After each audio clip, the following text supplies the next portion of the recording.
멋진 인생을 살아가는 우리의 삶이 되기를 주의 이름으로 축원합니다. 아멘. 하나님 앞에서 정말 제대로 한번 살아보는 인생, 그것이 저와 여러분의 또 교회의 모습이 되기를 다시 한번 축복합니다. 아멘. 꼭 그런 것은 아닙니다만 많은 경우 지금까지 교회를 뒤돌아보면 하나님이 이끄실 때에 이 새벽에 메시지로 먼저 말씀하시는 경우를 꽤 많이 경험하게 되어졌습니다. 특별히 새벽 기도가 중요하다고 생각하는 것 중에 하나가 무엇이냐면 하나님이 먼저 말씀으로 가시는 경우, 하나님 먼저 영적으로 인도하시는 경우를 많이 경험하게 되고, 그게 동참하지 못한 분들은 영적인 새로운 자리에 참 나중에 도착하고 또 잘 분별하지 못하는 경우도 많은데, 기도하는 분들 또 말씀을 듣는 분들은 함께 걸어가는데 아무런 어려움이 없이 오히려 더 적극적으로 믿음으로 같이 갈 때가 참 많다라는 것입니다. 우리 인생에 정말 하나님의 이름으로 살아가고자 할 때에 일어나는 일들이 그와 같은 것 같습니다. 같이 말씀으로 전진해 나가는 것이 정말 얼마나 중요하고도 필요한지 모릅니다. 왜 그럴까요?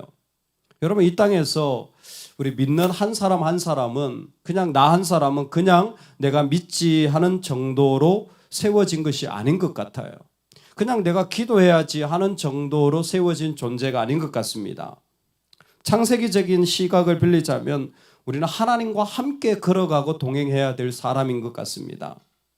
그런데 무엇보다 중요한 것은 하나님이 당신의 나라를 우리에게 부탁하신, 맡기신 존재들이기도 하기 때문인 것 같습니다.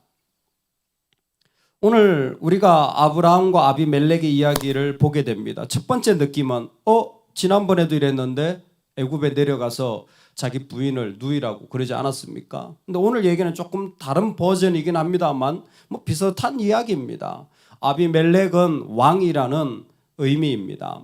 근데 어디의 왕이냐? 그랄 왕이에요. 그랄이 어디냐면 블레셋 지역입니다. 완전 이방 지역이고 완전 가나안 지역이죠. 대표적인 그 지역의 텃세 아닙니까?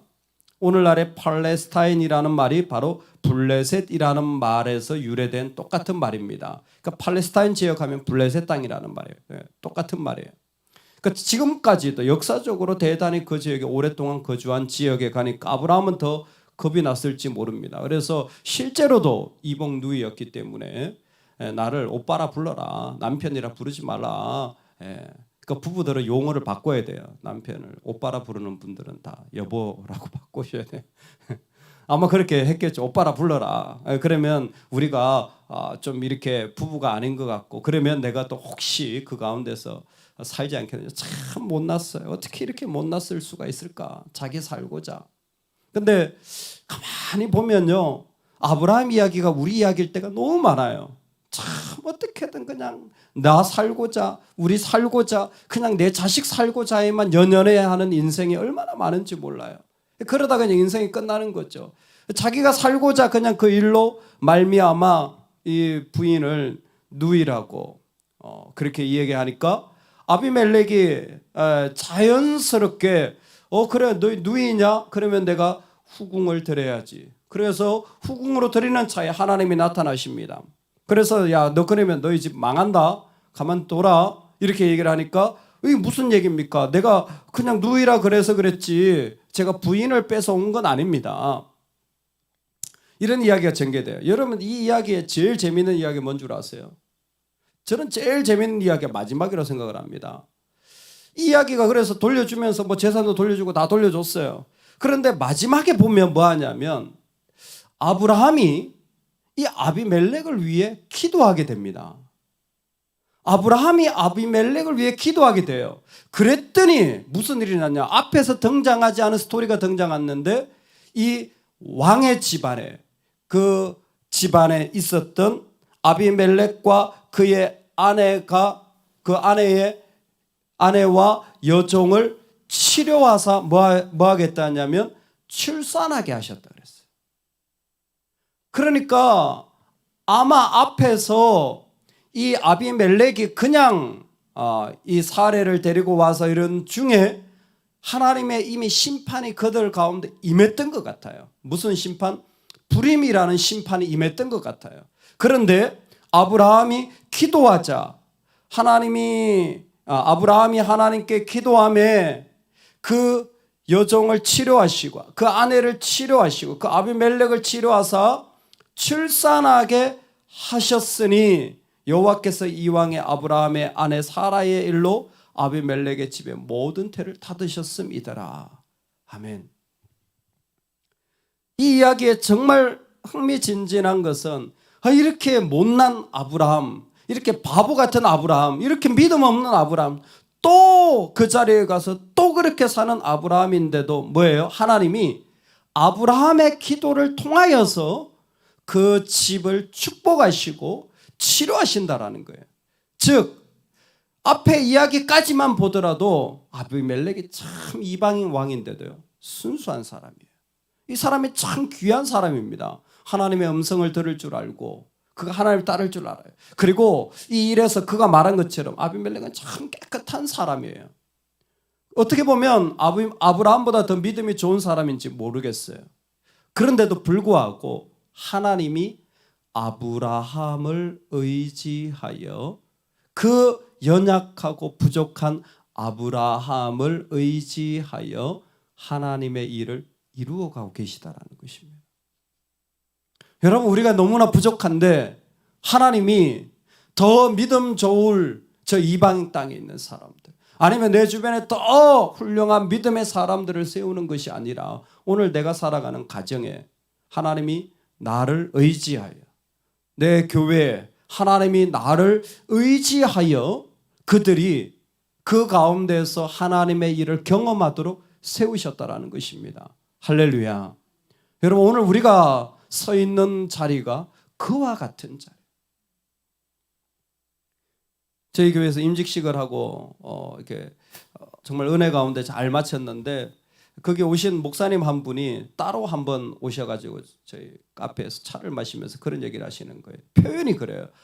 목사님, 스피릿 교회가 욕심이 납니다. 스피릿 교회가 욕심이 난대요. 근데 여러분도 그런 생각 들 때가 있잖아요. 저 집은 진짜 은혜롭겠다. 진짜 좋겠다. 와, 저런 남편이라면 소원이 없겠다. 뭐 그런 생각 안 하시겠지만 아마 그 목사님 너무 좋으셨나 봐요. 너무 좋으셨나 봐요. 그날 은혜 받고 너무 좋으셨대요. 너무 그 교회 분위기를 한 번에 볼 수 있었고 우리 교회가 너무 분위기가 좋으니까 이번에 노예 상회비를 제일 많이 올려가지고 더 많이 섬기게 되긴 했지만, 그래서 제가 그렇게 말씀드렸어요. 목사님, 목사가 믿음이 약하니까 하나님이 불쌍히 여겨서 이렇게 채워주시는 거라. 목사님 믿음이 좋으시니까 그냥 다 하실 수 있지만 저는 이렇게 같이 해주지 않으면 죽을 것 같으니까 에휴, 너는 안 되겠다 인간아. 교회라도 좀 이렇게 조금 더 은혜를 부어가지고 섬겨줘야 되겠다. 여러분이 만약에 은혜를 받으신다면 내 기도가 능력이 있어서 내가 믿음이 좋아서가 아니라 그거 아니면 내가 죽을 것 같으니까 혹시 내가 기도 응답을 받는다면 내가 정말 믿음을 이제 제대로 하는구나가 아니라 야, 내가 정말 그거 아니면 살 수 없을 것 같으니까 하나님이 은혜 베푸신 줄로 믿으시기 바랍니다. 오늘 이 아브라함의 이 모습을 보면요, 아무리 봐도 어떻게 하나님이 아브라함의 기도를 이야기를 이게 끝내실 수가 있으면 아브라함의 기도를 들으시고 그 집의 저주를 풀어줄 수가 있으면 그게 반대가 돼야 될 것 같은데 아비멜렉이 딱 서가지고 야, 믿음 없는 너 아브라함 좀 와봐. 기도 내가 좀 해줄게. 야, 정신 차려. 뭐 이렇게 돼야 되는 거 아닙니까? 그런데 오히려 반대예요. 사실 이 말씀의 구조적인 그 핵심은 8절 9절입니다. 이 이야기 스토리에 하나님이 제일 방점을 찍은 자리는 8절 9절이에요. 아비멜렉이 그날 아침에 일찍이 일어나 모든 종들을 불러 그 모든 일을 말하여 들려주니 그들이 심히 두려워하였더라. 아비멜렉이 아브라함을 불러서 그에게 이르되 내가 어찌하여 우리에게 이렇게 하느냐 내가 무슨 죄를 내게 범하였기에 내가 나와 내 나라가 큰 죄에 빠질 뻔하게 하였느냐 내가 합당하지 아니한 일을 내게 행하였도다 하고. 아멘. 이 이야기의 핵심은 무엇이냐면 사실 구조적으로 이게 구조적으로 따져보면 구조적 분석을 해보면 8절에 이 모든 종들을 불러 이 일을 얘기하니까 그 아비멜렉과 그곳에 있는 모든 종들이 어떤 마음을 가지냐면 심히 두려워하는 마음을 가지게 된 겁니다. 여기에 두려워한다라는 게 뭐냐면 하나님을 경외한다라는 거예요. 꿈에 나타나신 하나님, 심판하시겠다는 하나님, 그 가운데서 순전한 마음을 고백, 이 모든 일, 그리고 다시 이야기가 반대로 가면 이제는 그 아브라함에게 소유를 더해주고 또 더 자기의 것들을 나눠주고 그곳에 살 땅까지 주는 이런 일들이 다 전개되는 핵심에 뭐가 있냐면 바로 하나님을 경외하는 거예요. 하나님을 쉽게 생각했던 롯, 그의 아내 소돔 땅의 사람들과는 달리 아비멜렉은 이방 왕이었지만 하나님을 경외할 줄 알았어요. 하나님을 경외한다는 건 두 가지입니다. 하나는 하나님을 인정하는 것이고 하나는 하나님에 대한 성실한 삶을 살아간다는 거예요. 즉 그는 이방 땅 왕이었지만 하나님이 하나님 되심으로 자기에게 다가오는 것을 받아들인 인정한 사람이었고 왕이지만 오히려 아브라함에게 다가가서 화해와 그리고 화해의 물질을 요청할 정도로 하나님을 경외하는 사람이었어요. 자기가 아무 잘못이 없는 상황이었지만 하나님을 인정하여서 왕인 내가, 아무것도 잘못하지 않은 내가 오히려 더 가해자인 그 사람을 위하여 축복할 수 있는, 아니 그 사람에게 손을 내밀어서 화해를 요청하고 기도해 줄 수 있고 내가 사랑으로 섬길 수 있는 것이 하나님을 경외하는 것입니다. 할렐루야, 할렐루야. 아무런 사랑을 받을 조건이 없는 그 사람에게 하나님이 나를 사랑의 자리로, 섬김의 자리로 부르시는 거예요. 내가 어떻게 합니까? 못해요. 근데 아비멜렉이 일을 할 수 있었던 이유는 다른 게 아닙니다. 아비멜렉의 하나님은, 나는 이방인이었지만 하나님은 진짜 하나님이라는 거예요. 하나님은 온 세상을 다스리는 하나님을, 그 하나님을 경외하는 마음이 그에게 들어오자 이 일은 가능하게 된 것입니다. 하나님이 아비멜렉 스토리를 이 아브라함의 부끄러운 가운데 넣으신 이유는 그것이라고 생각합니다. 하나님 경외하냐? 하나님 경외하냐? 이 이야기는 조금 이따 다시 한번 22장에 나올 겁니다. 아들을 모리아 산에 데리고 올라가서 하나님이 궁금했던 한 가지는 네가 아브라함아 진짜 나를 경외하는 줄 내가 보고 싶었다. 오늘 우리에게 하나님이 질문하시는 가장 중요한 자리가 이 자리인 줄로 믿습니다. 우리 인생을 살아갈 때에 제일 큰 첫 단추는 하나님을 경외하는 것입니다. 부족한 그 인생을 하나님 반드시 쓰십니다. 우리의 부족한 기도를 하나님 반드시 들으십니다. 우리의 부족한 그 삶의 믿음의 연약한 모습을 하나님이 그 가운데 축복하실 것입니다. 할렐루야. 그때 우리가 잊지 말아야 될 거예요. 이 연약함의 자리에서 내가 분명히 서야 할 첫 단추가 뭐냐면 하나님을 경외하는 거예요. 그분을 인정하는 겁니다. 그분의 말씀을 100% 받아들이시기를 주의 이름으로 축원합니다. 아침 일찍 나가서 눈 뜨자마자 아브라함에게 달려가 하나님의 말씀을 실천한 이 아비멜렉처럼 오늘 하나님의 말씀이 들리자마자, 나에게 감동 주시자마자 그 일을 이루시기 바랍니다. 두 번째는 바로 그 모습으로 오늘 나에게 어떤 모습으로 다가온 사람이든지 간에 기꺼이 내가 축복의 손을 내밀 수 있기를 간절히 소망합니다. 하나님을 인정한다라는 것은 하나예요. 하나님의 이름으로, 예수의 이름으로 사랑하고 섬기는 것입니다. 사랑하고 섬기는. 집사님 한 분이 교회에다 컴퓨터를 한 대 기증해 주셨어요. 잘 됐다. 제 사무실에 컴퓨터가 마침 필요했는데 하나님 까마귀처럼 딱 갖다 주셨어요. 그래서 사무실에 딱 갖다 놨어요.